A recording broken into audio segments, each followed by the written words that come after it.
Bismillahirrahmanirrahim. Assalamualaikum warahmatullahi wabarakatuh. Anak-anakku sekalian, sebelum mulai pembelajaran pada kesempatan ini, maka Bapak harapkan semuanya sudah fokus menyiapkan buku tulis untuk menulis hal-hal yang penting. Kita mulai, bismillah. Perkembangan Islam di Nusantara.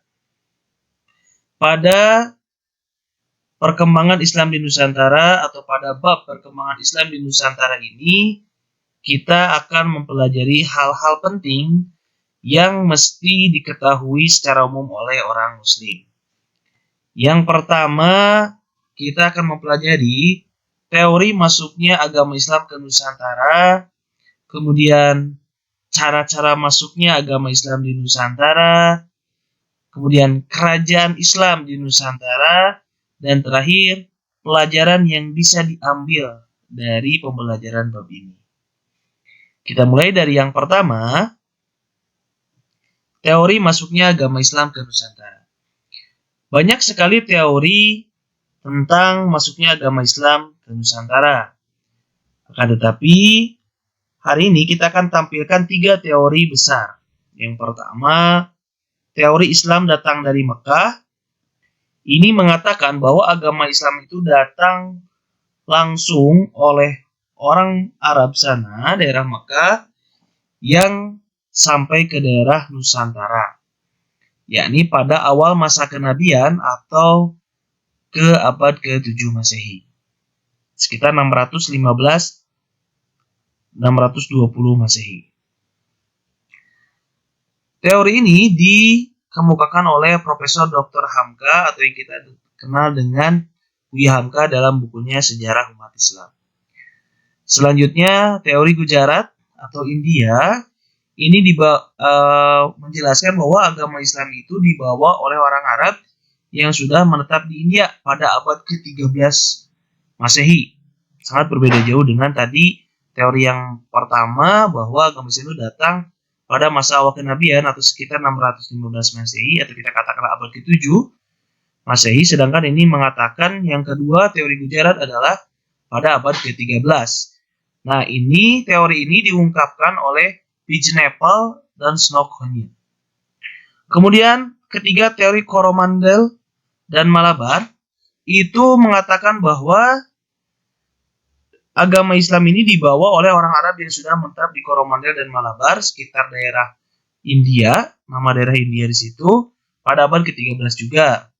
Ini diungkapkan oleh Morrison. Nah, dari ketiga teori ini, teori yang paling kuat menurut Bapak dan juga dikuatkan oleh beberapa pendapat ulama, juga oleh beberapa ulama, yakni adalah teori yang pertama, yakni teori Islam datang dari Mekah. Nah, teori ini menjelaskan bahwa agama Islam itu memang datang dari orang-orang yang dikirim dari Mekah langsung ke daerah Nusantara. Dibuktikan dengan apa? Dibuktikan dengan ditemukannya sekitar 625 Masehi ada sebuah perkampungan Arab Islam di pesisir Sumatera Barat, daerah Baros. Dan juga di sana ada makam-makam orang Muslim di Baros, daerah Sumatera. Hari ini mungkin kalau kita memang bisa ke tempat itu, kita bisa menemukannya. Nah, maka ini adalah teori yang paling baik, yang paling benar, yang menjelaskan bahwa agama daerah Nusantara itu bukan Hindu-Buddha yang pertama. Justru agama Islam memang sudah masuk sebelumnya. Dan dikatakan bahwa waktu itu bukan agama Buddha, Hindu yang ada di Nusantara, tapi agama Islam juga ada di sana.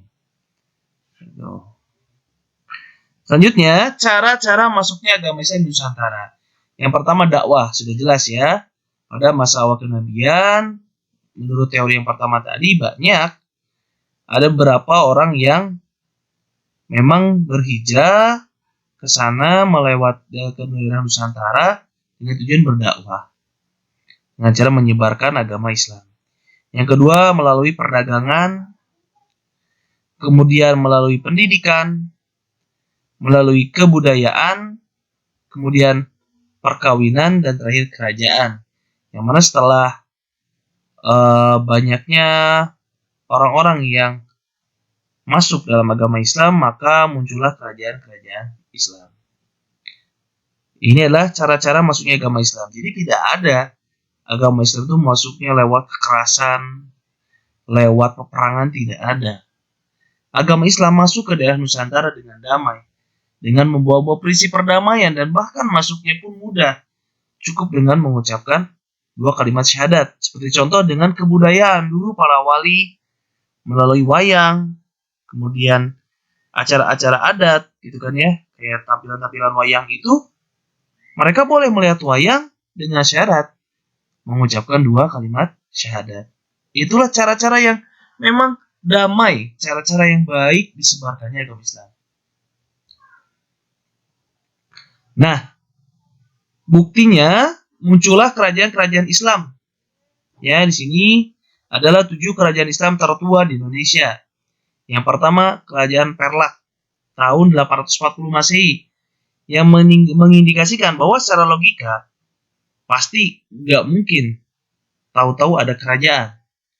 Pasti sebelum 840 Masehi itu sudah ada mulai menyebar agama Islam, yang artinya menguatkan teori pertama tadi, bahwa Islam datang ke Indonesia itu kurang lebih pada abad ke-7 sekitar 625 Masehi.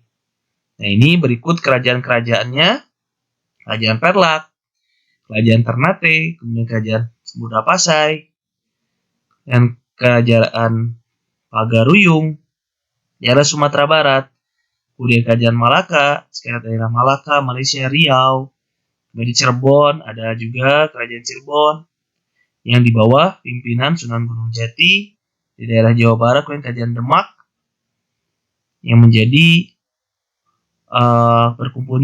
tempat berkumpulnya para wali, yang mana Kerajaan Demak hari ini kita bisa menemukan di sana masjid tertua, yakni Masjid Agung Demak.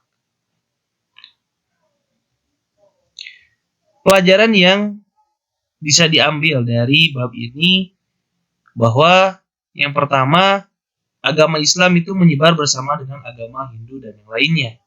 Maka ketika ada pernyataan di Nusantara atau di Indonesia sebelum agama Islam itu agama Hindu-Buddha, itu kurang tepat, ya. Karena kita ada buktinya tadi sekitar 600 Masehian, 615 Masehi, 625 Masehi itu ditemukan sebuah perkampungan dengan orang-orang Islam di dalamnya. Ya, secara logika nggak mungkin dong datang orang langsung jadi kampung, enggak. Pasti sebelum-sebelumnya udah nyebar dulu dan sebagainya. Yang kedua, agama Islam gampang diterima oleh penduduk Nusantara karena membawa prinsip-prinsip perdamaian. Yang terakhir, kita lihat tadi bagaimana agama Islam bisa menyebar dengan baiknya. Cara dakwah Islam yang paling baik adalah dengan keteladanan. Tidak ada cara-cara masuk Islam dengan dagang, dengan baik-baik, tidak ada dengan dengan peperangan dan sebagainya. Maka kita bisa mengambil pelajaran bahwa jika kita hari ini ingin berdakwah, ingin menyebarkan agama Islam, yang paling baik adalah perbaiki akhlak kita, perbaiki keteladanan kita. Karena orang-orang selain Islam itu tidak melihat isi Al-Quran, tidak juga membaca hadis, tapi mereka membaca perilaku orang Muslim. Maka kita sebagai orang Muslim, jadilah teladan yang baik supaya agama Islam kembali menyebar dengan baik. Baik, itu saja untuk pembelajaran hari ini. Kurang lebihnya mohon maaf. Jika ada pertanyaan, Bapak yakin banyak pertanyaan, silahkan nanti diungkapkan di sesi tanya jawab di Zoom meeting. Sekian, Assalamualaikum warahmatullahi wabarakatuh.